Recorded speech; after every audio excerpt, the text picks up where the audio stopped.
Assentar, por favor.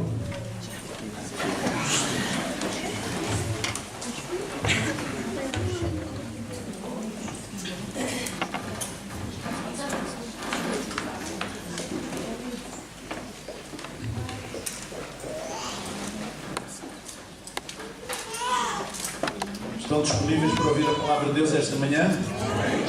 Amém. Então abra a sua Bíblia no livro de Gênesis, se tem consigo, se não, ouça com atenção, capítulo 12. Gênesis, primeiro livro da Bíblia, capítulo 12.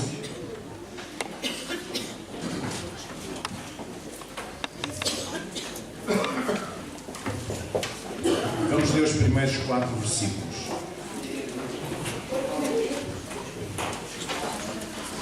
Já as crianças descerem.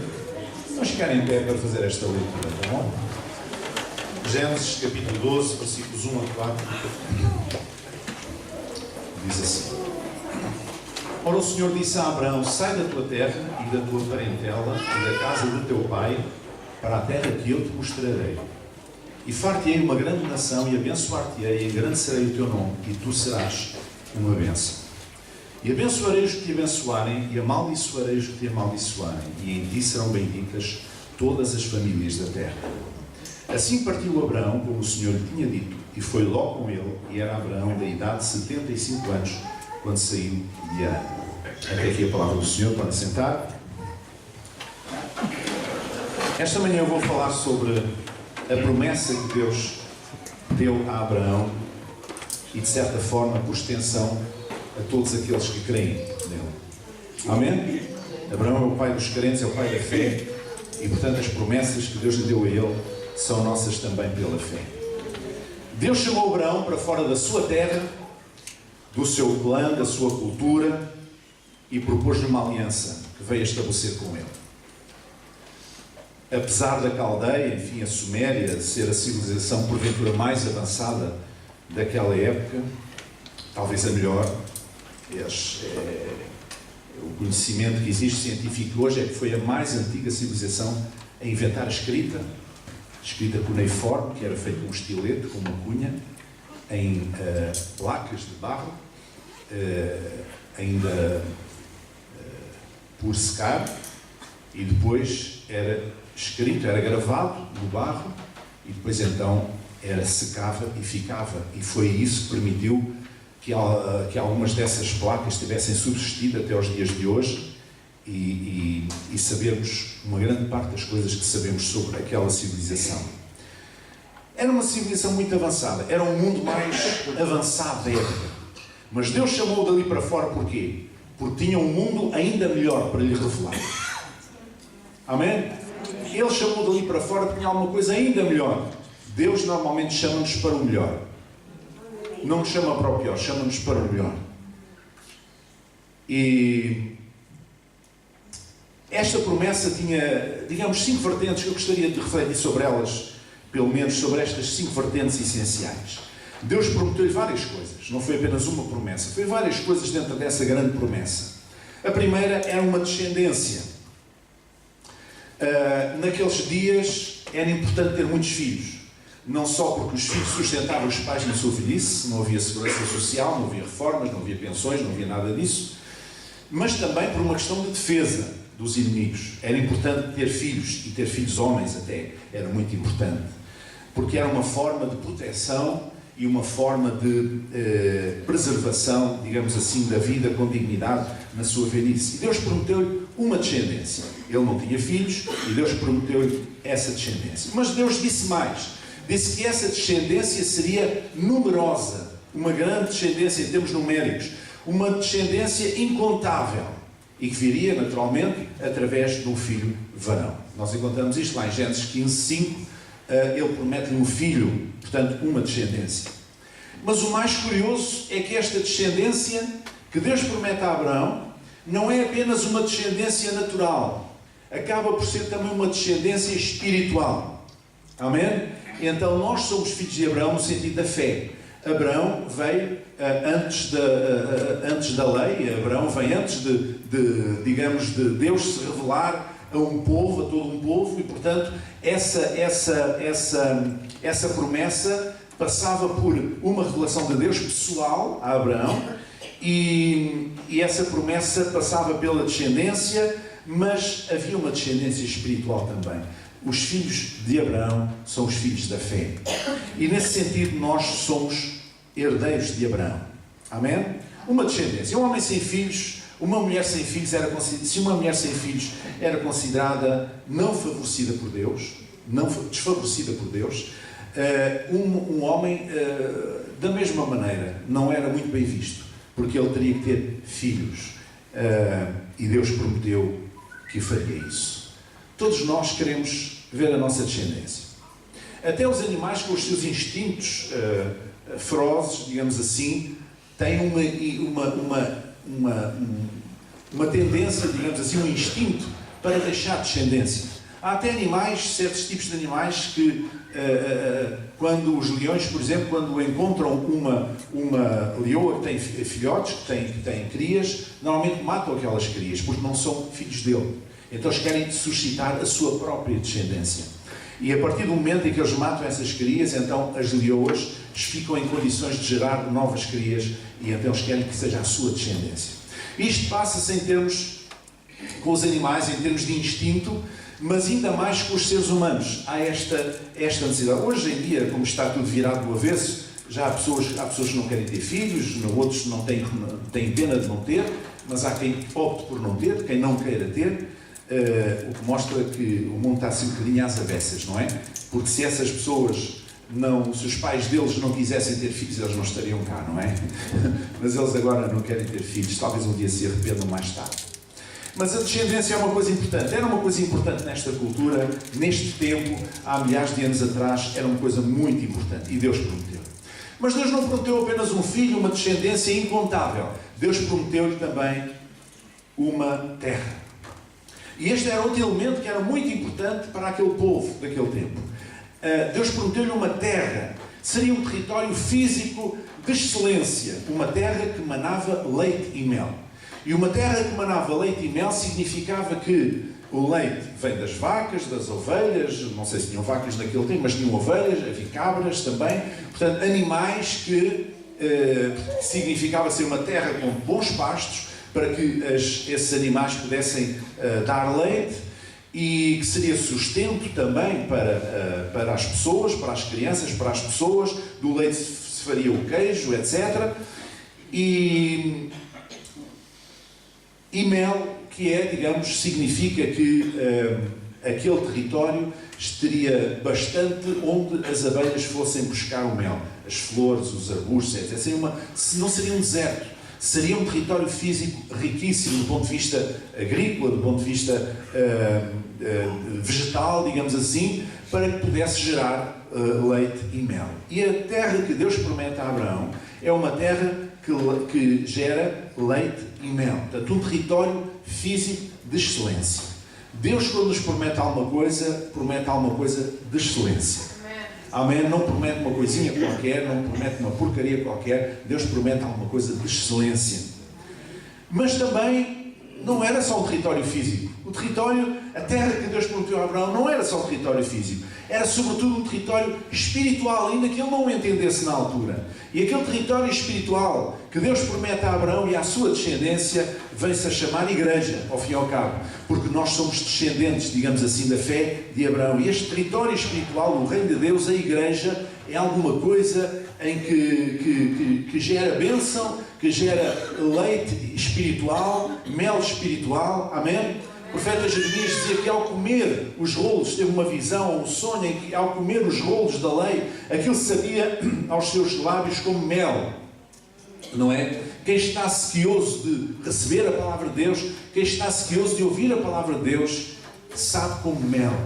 Ainda que ela possa ser uma exortação, possa ser uma palavra de exortação, possa ser uma palavra de correção, possa ser uma palavra que nos põe nos eixos, possa ser uma palavra que nos alerta para os nossos erros. Ainda assim, se nós a recebemos de boa mente, se nós a recebemos com o coração aberto, ela produz vida em nós. Ela produz vida espiritual e vida com abundância em nós. Amém? Então esta terra que Deus promete a Abraão não é apenas uma terra física, é uma terra espiritual. Não é apenas um território físico, é um território espiritual. Mas Deus prometeu mais a Abraão. Deus prometeu-lhe uma identidade. A descendência de Abraão seria um povo especial e único. Não há outro povo ao longo da história, além do povo hebreu, ou judeu, digamos assim, não há outro povo ao longo da história com uma riqueza, digamos assim, tão grande como essa. Se vocês quiserem saber, se quiserem ir à lista dos prémios Nobel, desde que o prémio foi instituído há muitas décadas atrás, os prémios Nobel da ciência, da literatura, do que vocês quiserem, vocês vão lá e procurem saber quais é que são os judeus, de origem judaica. Eu digo-vos, é a esmagadora maioria. Era um povo especial. Um povo especial.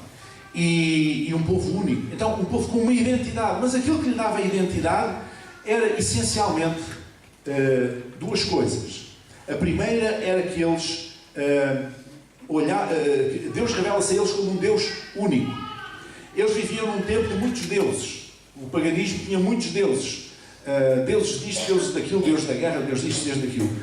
E mesmo no tempo dos gregos e no tempo dos romanos, havia também esta multidão de deuses. Mas o cristianismo vem com esta inovação, digamos assim, que permanece, esta inovação de um Deus único.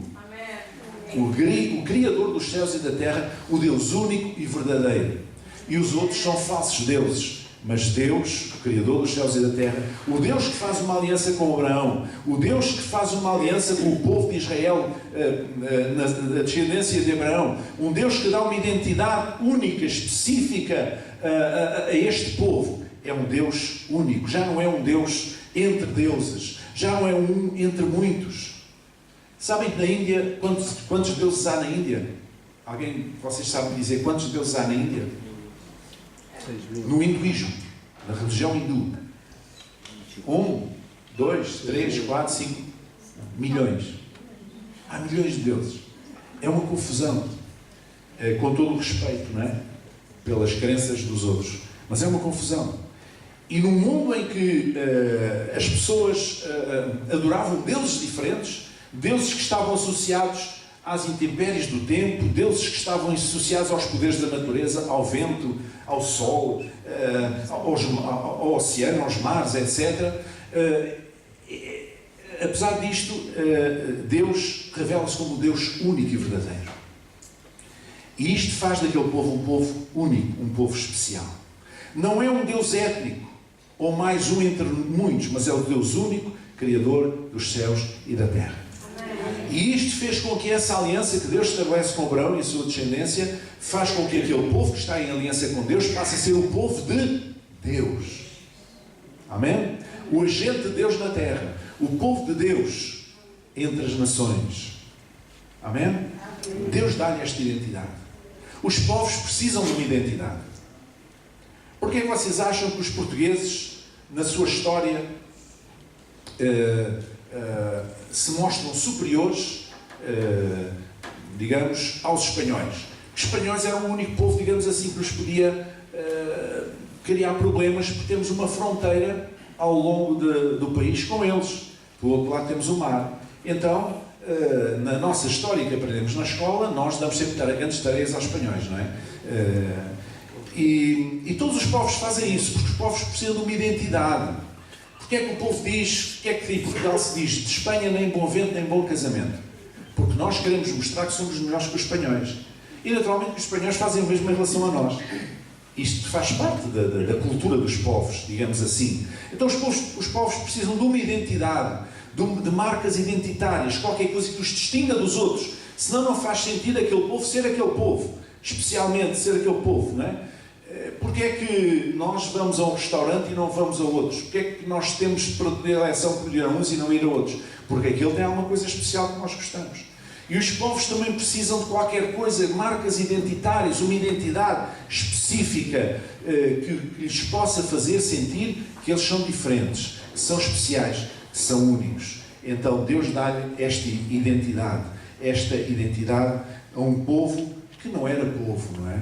que ainda não era povo. Um povo que não era povo, Deus fez um povo, não é? Ele chamou Abraão lá de Ur dos Caldeus, da Caldeia, e depois mais tarde revela-se a ele de novo e diz que lhe vai dar uma descendência e uma terra e que vai fazer grandes coisas através dele, que vai abençoar as nações através dele, as famílias da terra, isto é, os clãs, os povos, as etnias através dele, não é?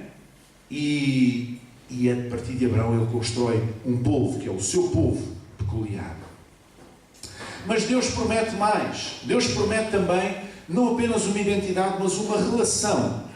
Um tipo de relação com eles. Com o povo de Israel, com a descendência de Abraão, com Abraão mesmo. Essa relação tinha a ver com, por um lado, com proteção, provisão e destino. Diz lá em Gênesis capítulo 15, podemos ver, versículo 1. Depois destas coisas veio a palavra do Senhor a Abraão em visão, dizendo: não temas, Abraão, eu sou o teu escudo, o teu grandíssimo galardão. Eu sou o teu escudo. Ele assume-se como uma proteção, mas em outros lugares como uma provisão e também como o destino daquele povo. Isto fala-nos de uma relação.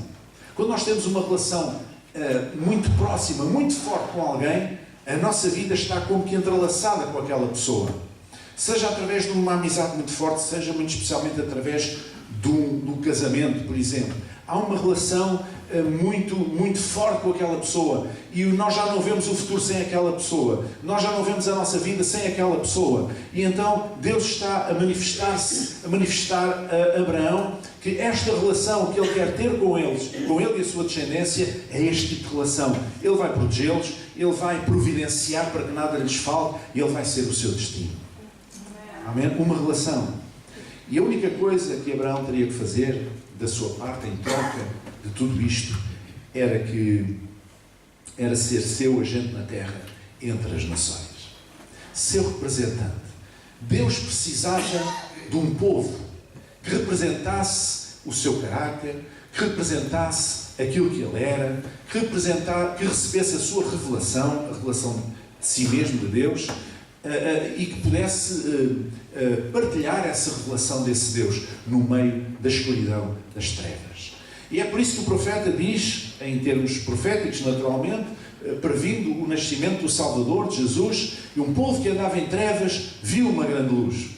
Isto disse ele séculos antes de Jesus nascer, mas referia-se a Jesus Cristo. Jesus, a expressa imagem da pessoa de Deus, do Pai, Ele veio habitar entre os homens. E isto era uma luz no meio da escuridão. Então, Abraão, a única coisa que tinha que fazer da sua parte era dispor-se a crer nele, a crer nesse Deus e a tornar-se o seu agente, o seu braço direito, o seu agente na terra entre as nações. Mas Deus promete mais. Deus promete também uma liderança. Deus prometeu-lhe também uma liderança. Não bastava prometer uma descendência, prometer uma aliança, prometer uma terra, uma identidade, uma relação. É preciso prometer também uma liderança. Ele seria o grande patriarca, Abraão, do povo de Israel. E seria um fator de bênção para todas as nações. No capítulo 18, 17 a 19, não é 18, deve ser o 15.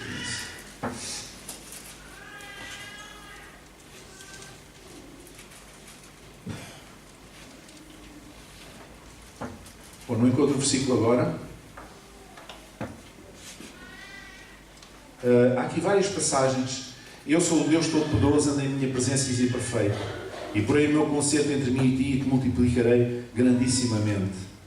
Outra nós já lemos, em ti serão benditas todas as famílias da terra. Há aqui várias partes desta promessa que nós não lemos, em que Deus leva Abraão para fora da sua tenda e diz: olha agora para os céus e conta as estrelas, se as podes contar. E disse-lhe: assim será a tua semente. E creu ele no Senhor e foi-lhe imputado isto por justiça. Então, várias vezes, no texto que nós lemos também inicialmente, no capítulo 12, Deus apresenta-se a Abraão, dizendo-lhe que ele quer, o destino que ele tem para ele, a tarefa que ele tem para ele, é que ele seja um fator de bênção para as nações. Em ti serão benditas todas as famílias da terra. Famílias quer dizer etnias, todas as nações, todos os povos da terra, mais concretamente. Em ti serão benditos todos os povos da terra. Deus não quis só abençoar Israel. Deus quer abençoar as nações. Deus quer abençoar todos os povos. Deus quer abençoar os portugueses também. Esta coisa das nacionalidades foi uma coisa que teve um grande impulso no século XIX, agora está a desaparecer em parte outra vez, depois vem outra vez, isto é por ondas, mas ao longo da história isso das nacionalidades não era uma coisa assim tão importante. Havia outros fatores geoestratégicos e políticos mais importantes do que económicos, mais importantes do que a nacionalidade das pessoas. Inclusivamente, em África, por exemplo, os países colonizadores dividiram as nações a régua. Não é? Então há tribos divididas ao meio que, quando se estabeleceu por onde passava a fronteira dos países, uma parte da tribo fica num país, uma outra parte da tribo fica noutro país, que é um disparate autêntico, porque foi feito por pessoas que não conheciam o terreno, e, portanto, aquele mesmo povo está dividido em duas nacionalidades. Ora, o que é mais importante? É a nacionalidade ou é o povo? Ou é a etnia, as idiosincrasias, as particularidades do povo? É o povo em si. E aquilo que Deus está a dizer a Abraão é isto: em ti serão benditos todos os povos da terra. Amém? Portanto, ninguém está fora. Ele quis fazer de Abraão um fator de bênção para as nações. Não apenas seria o grande patriarca do povo de Israel, o grande inspirador.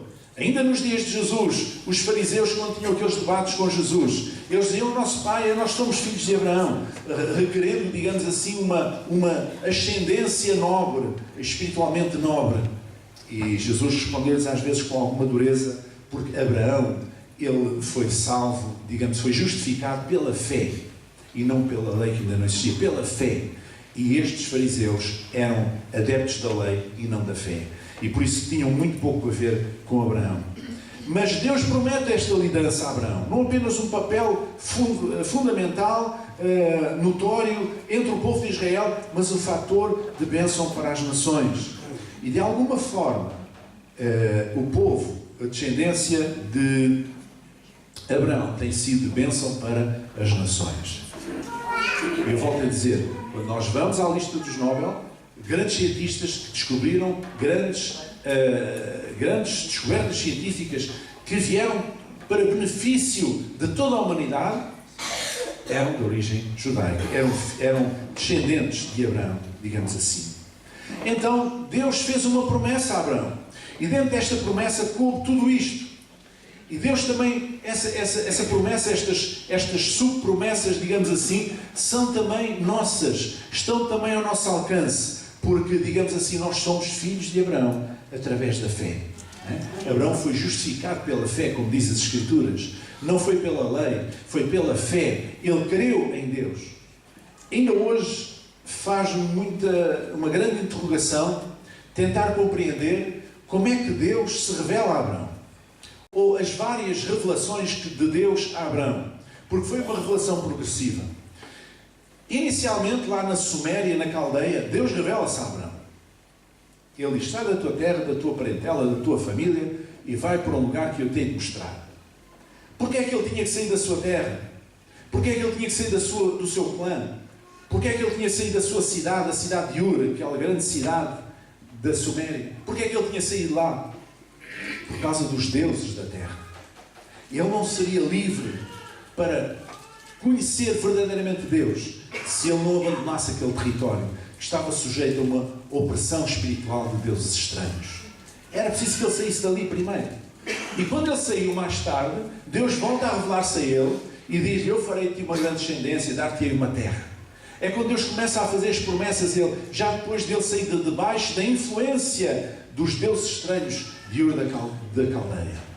Era preciso ele sair.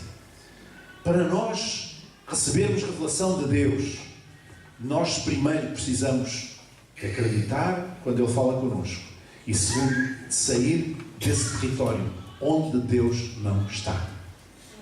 E há pessoas que não querem sair desse território onde Deus não está. E por isso nunca recebem mais revelação de Deus. Nunca conseguem receber uma revelação acrescentada, renovada, ampliada de Deus, mais profunda de Deus. Deus foi-se revelando a Abraão aos poucos. E ainda hoje faz-me confusão como é que Deus consegue convencer, digamos assim, Abraão a abandonar aquela cidade tão avançada, uma civilização tão perfeita, aperfeiçoada para aquele tempo, para sair para Nhures, para um lugar que ele não sabia quando era. Deve ter sido uma revelação forte, deve ter sido impactante, não é? Para que ele se sentisse convencido. Um homem já com 75 anos, embora com 75 anos, naquela altura era um jovem, não é? Porque eles viviam muito tempo. Agora abandonar a terra, a família, toda a gente, e vai-se embora, põe-se a caminho, para ir para onde? Olha, não sei. Olha, vou-me embora. Vou-me embora, ao vizinho. Vou-me embora. Então você vai-se embora porquê? Vai viajar até algum sítio? Olha, não sei para onde é que vou. Ah, não sabe onde é que vou. Ó vizinho, você variou da cabeça, então você não sabe para onde é que vai? Não, então porquê é que você vai? Ah, Deus falou comigo. Mas qual Deus? O Deus, mas que Deus é esse? Ou senhor, você tem aqui os deuses dos seus pais, dos seus avós, do seu povo, então agora você vai abandonar o seu... Para aquelas coisas, eu nasci nesta religião e de morrer nesta religião. E agora vai-se embora, não sabe para onde. E por isso, aquela revelação que Deus teve com ele lá em Ur, na cidade ainda, deve ter sido uma revelação impactante. Para ele crer nesse Deus e sair. E quando ele sai, então Deus começa a trabalhar nele. Começa a fazer estas promessas, começa a amplificar a sua promessa, começa a aprofundar a sua promessa, começa a revelar-lhe melhor o plano que tem para ele. E numa certa altura, quando ele já está na tenda, Deus chama-o para fora. Olha, Abraão, olha lá as estrelas. O céu estava lindo, cheio de estrelas, todo estrelado. Quem é que já viu o céu estrelado? Muito estrelado. Ainda ninguém viu. Especialmente as pessoas que vivem no campo têm essa oportunidade. Aqui na cidade é mais difícil, dar das luzes, etc. Mas quem vive no campo, por vezes, o céu, lindo, tudo cheio de estrelas. E Deus disse, olha, Abraão, olha para as estrelas. E ele, pois é, isto é lindo. Olha, eu vou dar uma descendência. Conta lá as estrelas. Oh Senhor, eu não consigo contar. Então são tantas, devem ser milhões. Não consigo. Então, olha, eu vou dar uma descendência como as estrelas. Incontável. Mas sabe porque é que Deus chamou Abraão para ele olhar para as estrelas? Por uma razão simples. Na terra dele, eles tinham a crença que as estrelas comandavam o destino dos homens. Era hoje chamaríamos um mito urbano, mas era uma tradição, um mito que existia, que as estrelas comandavam a vida dos homens, o destino dos homens. Ainda há pessoas que acreditam nisso. E Deus, através das estrelas, Ele mostrou-lhe, olha, eu sou o Senhor das estrelas. Amém? Eu estou acima das estrelas. Eu sou o Senhor das estrelas. Amém? Para que Abraão compreendesse que aquele Deus que se revelava não tinha nada a ver com os deuses familiares a que ele estava habituado. Então, ele acreditou nesta revelação. E esta revelação foi sendo progressiva. Também nós, quando queremos em Deus, diz que o caminho do justo é como a luz da aurora que vai brilhando mais e mais até ser dia perfeito. Há uma revelação progressiva, há um desvendar de si mesmo que Deus vai mostrando até aquele dia em que nós partiremos para a eternidade e aquele dia em que nós estaremos com Ele e então sem vendas nos olhos, sem limitações, sem estar limitados pela nossa condição humana, nós podemos ver Deus em toda a sua glória. Bendito seja o seu nome. Deus tirou Abraão da sua terra e deu-lhe outra melhor. Deus tirou Abraão do seu clã e deu-lhe outro melhor. Deus tirou Abraão da sua cultura e deu-lhe outra melhor. Deus tirou Abraão do seu destino e deu-lhe outro melhor. É isso que Deus quer fazer contigo e comigo. Amém? Estaremos nós dispostos a confiar que Deus tem sempre o melhor para nós? Estaremos? Deus tem sempre o melhor para nós. Amém? Diga aí à pessoa que está ao seu lado isso. Olha, irmão, irmã, Deus tem sempre o melhor para ti. Confia.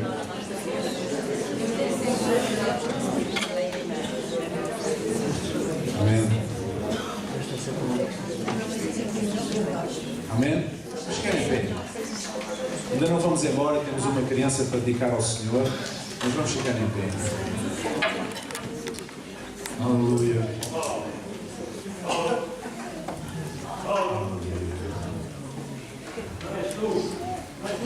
Tirar o pastor José para vir aqui orar para que Deus abençoe a sua palavra no nosso coração. Amém. Precisamos guardar esta palavra no nosso coração. Esta promessa não é só para Abraão, é para nós também. Obrigado, meu Pai, pela Tua palavra, que ela é Espírito e vida. E é ela que tem iluminado, Senhor, toda a nossa vida, o nosso caminho, as nossas escolhas, as nossas opções. É através da Tua palavra que nos tens estruturado como homens e mulheres de fé. E é por isso que nós ainda hoje, nesta manhã, estamos aqui a falar do Teu grande amor, da Tua misericórdia sobre cada um de nós, Senhor, nesta manhã. Te agradecemos pela Tua palavra, porque ela é Espírito e vida. É a Tua palavra que nos transforma, é a Tua palavra que nos limpa, que nos edifica, que nos constrói a cada dia, Senhor. E que, sobretudo, é a Tua palavra que nos sustenta como o pão da vida, Senhor. Sabemos que as Tuas promessas são de bênção para cada homem, para cada mulher, para todo aquele que crê, porque a Tua palavra é eterna, ela saiu do Teu coração e ela é eterna para toda a humanidade. Nesta manhã, Senhor, eu oro para que a Tua palavra possa ter caído em corações de terra trabalhada, de terra amolecida, que esta palavra faça sentido na vida de todos nós, sabendo que só Tu és Deus, só Tu és Senhor, só Tu és, Senhor, e não há outro além de Ti. Por isso nós estamos aqui porque Te amamos, Senhor, nesta manhã. Que venha o Teu reino e que seja feita a Tua vontade, aqui neste lugar e em toda a terra. Esse é o desejo do Teu coração. Em nome de Jesus, Te agradecemos pela Tua palavra. Em nome de Jesus. Amém. Que assim seja.